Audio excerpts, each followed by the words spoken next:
Good morning and welcome back to my YouTube channel guys. तो कैसे हैं आप लोग? आई होप आप सब बढ़िया होंगे, मैं भी बढ़िया हूँ। तो आज आपके लिए फिर से एक जियोलॉजी का इम्पोर्टेंट टॉपिक तो नहीं कहेंगे, लेकिन एक हेडिंग टॉपिक आज फिर से ले आए हैं आप लोगों के लिए, जिसे हम लोग कहते हैं ग्राउंड वाटर। तो ग्राउंड वाटर आज देखेंगे कि ग्राउंड वाटर होता क्या है, इसकी डिफिनीसन क्या है और इससे आप समझते क्या है ना, कैसे ग्राउंड वाटर में वाटर बैलेंस बना रहता है। तो ये स्टार्ट करते हैं आज का अपना न्यू टॉपिक है ना, ground water. Ground water water below earth's surface occurring in the open space including fracture joints faults or other space below the rock particles are the water beneath the land surface is referred to as the underground water or surface water। in fact इसमें कह रहा है जो water below the earth surface, जो पानी below the earth मतलब धरती के नीचे है, अर्थ सरफेस में है, ओपन स्पेस इंक्लूडिंग फ्रैक्चर, जैसे कई बार ऐसा होता है कि फ्रैक्चर्स फॉल्ट और जॉइंट्स के बीच से जो वाटर उत्पन्न होता है, मतलब एक नॉर्मल प्लेट रहती है, मतलब आप लैंड मानिए, लैंड के बीच से फट जाने या एक स्लाइड ऊपर जाने या एक स्लाइड नीचे जाने के कारण जो पानी उत्पन्न होता है वो अंडरग्राउंड वाटर रहता है अपना। और रॉक पार्टिकल्स और all the water beneath land surface is referred as the underground water. और जो वो वाटर रहता है ना, जो वो वाटर हमें प्राप्त होता है या मिलता है, कई बार उससे हम लैंड सरफेस पे भी वो वाटर आ जाता है, उसे हम अंडरग्राउंड वाटर कहते हैं या सब सरफेस वाटर कहते हैं। ठीक है, ध्यान रखिएगा, ग्राउंड वाटर को हम लोग सरफेस वाटर भी कह सकते हैं। एक इम्पॉर्टेंट टॉपिक है। कई बार ऐसा होगा कि आपको ग्राउंड वाटर की जगह सरफेस वाटर दे देगा, सॉरी सब सरफेस वाटर दे देगा, मतलब अंडरग्राउंड वाटर ही होता है। तो ये स्टार्ट करते हैं। The main source of surface water, sub surface water is a precipitation. Precipitation मतलब क्या होता है?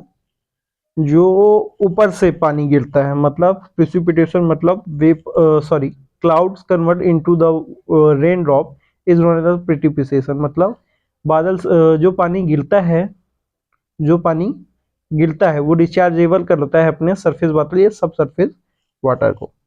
अ portion of the rain falling on the earth surface infiltration into the ground travels down the occur immediately below the land surface most area।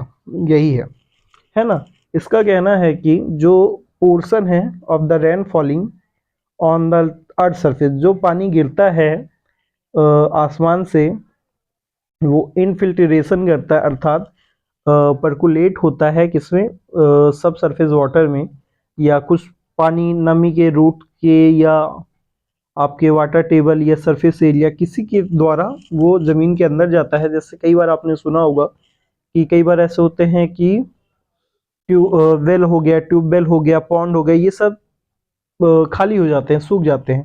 तो इंसान इंतजार करता रहता है कि रिचार्ज होंगे। रिचार्ज कब होंगे? जब रेन होगी। रेन कब होगी? जब वर्षा होगी। वर्षा होगी तो ऑटोमेटिक उनमें पानी कुछ स्टोर हो जाता है, कुछ ऑटोमेटिक आने लगता है।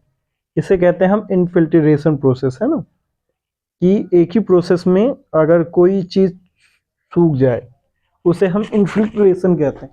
इसमें एक बहुत यूनिक सा वर्ड भी आता है आपका, जो आपकी यूज आ सकता है, उसे हम बताते हैं थोड़ी देर से। अभी आप इसमें देखते हैं। Okay, they contain both of water air and refer as the unsaturated zone. जो ये वाटर है, बोथ वाटर एंड हेयर, जो दोनों पानी और हवा है, दोनों एक प्रकार से अनसेचुरेटेड जोन भी कहलाते हैं। अनसेचुरेटेड जोन मतलब जहाँ पे देखते हैं, यहाँ पे जोन ऑफ सेचुरेशन यहाँ है, वाटर टेबल यहाँ है, zone of aeration, zone of saturation जो यहाँ पे पानी इकट्ठा होता है या वाटर टेबल के बैलेंस पे होता है। और सेचुरेट क्या होता है? जोन ऑफ अनसेचुरेटेड, यहाँ पानी रुक ना सके और बहता रहे, है ना, तो आपका अनसेचुरेटेड में आता है। इसके अलावा इनफिल्ट्रेशन हो गया आपका।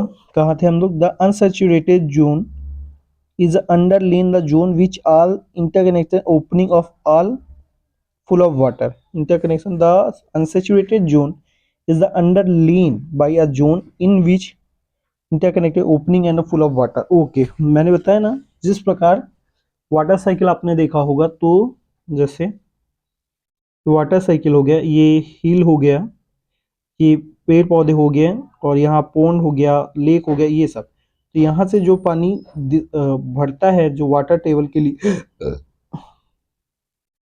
वाटर टेबल जो इसमें बनता है, और हिल हील इधर रहता है, यहाँ से जो रेन वाटर आता है यहाँ स्टोर होता है, और ये नीचे इवापोरेशन होने लगता है। तो ऐसा, सॉरी ज़्यादा अच्छा तो डायग्राम नहीं बन पाया, लेकिन इसके हिसाब से यहाँ पे आपको बताता हूँ कि यहाँ जोन ऑफ सेचुरेशन रहेगा, पानी आएगा लेकिन यहाँ से नीचे पर्कुलेट होगा।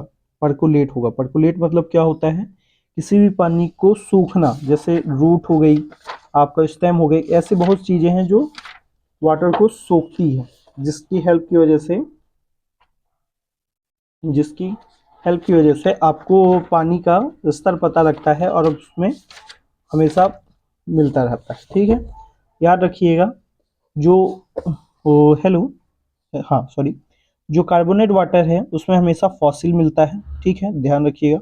जो ओवेनियाइल वाटर होता है उसमें आप हमेशा मैग्मेटिक सब्सटेंस पाया जाता है या ऑरिजिन पाया जाता है, और जो हाइड्रोस्कोपिक वाटर होता है उसमें रेन वाटर पाया जाता है। अभी हम लोग किसमें हैं, रेन वाटर के सब्सटेंसेस में है, हमें रेन वाटर मिलेगा। ओके, अब क्या होता है कि कई बार ऐसे होते हैं कि जो ग्राउंड वाटर रिचार्ज वाले होते हैं उसमें फर्स्ट रहता है आपका इनफ्लुएंट, सॉरी इनफुलेंट, आई एन या फ्लुएंट, इनफ्लुएंट मतलब उसका मतलब क्या होता है, जिसमें जो ग्राउंड वाटर रिचार्जेबल है, मतलब वापस से भर जाएगा। फिर होता है इफुलेंट, ई डबल एफ, मतलब सेकंड होता है ई डबल एफ, इफुलेंट में क्या होता है कि जिसमें वाटर टेबल मतलब डिस्चार्ज कभी डिस्चार्ज ही नहीं होगा, मतलब कभी भरेगा नहीं। इसके बाद आता है इम्पीलमल, सॉरी EPHEMERA, इम्पीलमल मतलब वो वाटर जो कभी सालों साल में भी नहीं भरता, मतलब water not available through the year, मतलब उसमें सालों साल पानी नहीं आ सकता। लास्ट आता है आपका परनीनियल मतलब water level through the year, मतलब इसमें पानी सालों साल तक चलता है। ये आपका कुछ इंपॉर्टेंट थे, ये जान लिए। तो आइए थोड़ा सा और देखते हैं इसमें। Okay, saturated water is a saturated zone is the only underground water that available. Okay, जो जो सॉरी हाँ, supply wells and the only the water then the underground is correctly applied. जो पॉन्ड्स होते हैं या डिस्चार्जेबल सेचुरेटेड अनसेचुरेटेड जोन होते हैं, उनकी हेल्प की वजह से जो वेल होते हैं, आपके कुएं होते हैं, पानी पॉन्ड्स होते हैं, वो भरते हैं, और उन्हीं की वजह से वो जो डिस्चार्ज होते हैं उसमें पानी रेन ड्रॉप्स की वजह से ऑटोमेटिक भर जाता है। ठीक है, the water table soil geological fossil and the fall situated underground hydrogeology details property occurrence distributor and ground water. In fact इसमें कह रहा है आपका कि जो ग्राउंड वाटर है वो इजली रिजर्व होता है, ग्राउंड वाटर है ना, रिजर्व होता है, कि उसे आप जब तक उसमें बोरिंग ना करवाएं या किसी प्रकार की केमिकल या फिजिकल प्रॉपर्टीज अपने द्वारा ना करें उसमें, तब तक वो पानी आपको इतनी आसानी से नहीं मिल पाता है। ठीक है, in the water table soils and geologist, जो सॉइल मिट्टी है और जो जियोलॉजिक फॉर्मेशन है, मतलब जो भूगर्भ भूगोल का क्या कहेंगे उसे, भूगोल का रचनात्मक दित्व है, दैट फुली सेचुरेटेड मतलब एक प्रकार से वो पूरा बंद रहता है। Ground water hydrological deals with the properties, उसके लिए आपको बहुत सारी प्रक्रिया, ऑकरेंस मतलब प्राप्ति, डिस्ट्रीब्यूशन मतलब विभाजन के तौर पे उस ग्राउंड वाटर को देखना पड़ेगा। ये इंपॉर्टेंट ये है कि ध्यान रखिएगा, इंपॉर्टेंट फर्स्ट है इनफुलेंट, इन ENT इनफ्लुएंट, सेकेंड है इफ्लुएंट, थर्ड है इंपीरियल, और फोर्थ वन है पेरेनियल। इनफ्लुएंट मतलब क्या होता है, जो which receive ground water recharge है ना, जो रिचार्ज हो जाता है बेल पोन्स कौन, उसे इनफ्लुएंट होता है। इफ्लुएंट, EFFU, इफ्लुएंट क्या होता है, जिसमें ग्राउंड वाटर डिस्चार्ज ही रहता है, कभी भरता नहीं है ना, अंदर का पानी जैसे खत्म हो जाना वाटर टेबल में। थर्ड है आपका इंपीरियल, ईपी इम्पीरियल क्या होता है, water not available through the year, सालों साल पानी उसमें नहीं आता। और परनियल मतलब जिसमें सालों साल पानी रहा आता है, उसमें कोई दिक्कत नहीं होती है। तो ये था आज आपका ग्राउंड वाटर। आई होप ये वीडियो आपको अच्छा लगा, तो प्लीज़ लाइक, सब्सक्राइब और शेयर करना ना भूलें। Thank you so much.